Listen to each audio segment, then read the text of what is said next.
State, not so much against Kentucky teams. For more on this, let's kick it over to Emma Potter. Charlie, out of the 294 times that Bellarmine has played a school from the state of Indiana, Ball State has not been one of them. This is the first time these schools have had a matchup ever in the long tenured history of both of these programs. However, the odds are against Ball State as they are 2-16 against schools from the state of Kentucky.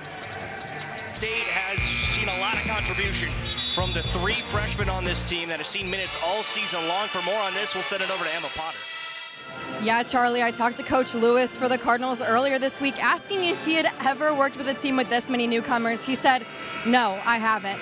I asked how you combat this to see success, and he said, you have to continue to work with them and be patient. He said they saw some really good improvement coming into the season, but now that there's a box score component, all that matters is who can keep their mind and play consistent. He said he really appreciates the energy he has seen from some of the newcomers, including freshman Mason Jones, who has seen solid minutes so far this season. Really great point, Emma. Thank you very much. Bellarmine's had a tough road to hoe here in the non-conference portion of their section, or their schedule, that is. For more on this, let's send it over to Emma Potter.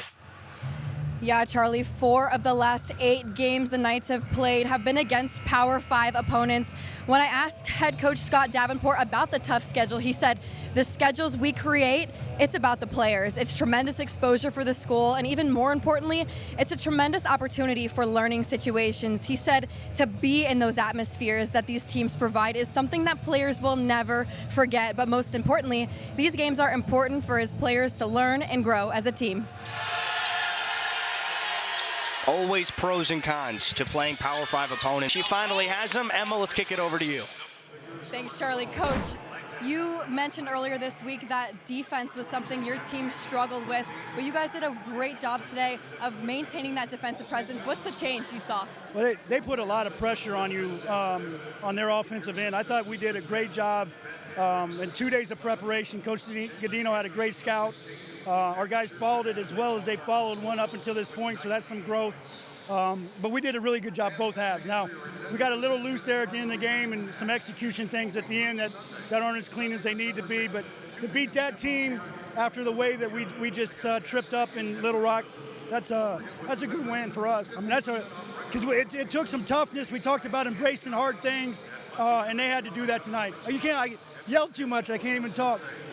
That's all right, Coach. And you can't help but notice the energy from Jalen Anderson transfer and then the maturity from Bashir Jihad today. What do you have to say about them today? I thought those guys late when they cut it to 6.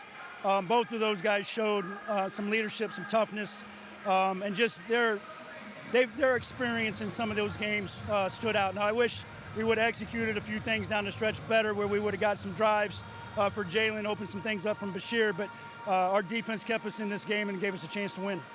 Thanks so much. Congrats. Thank you.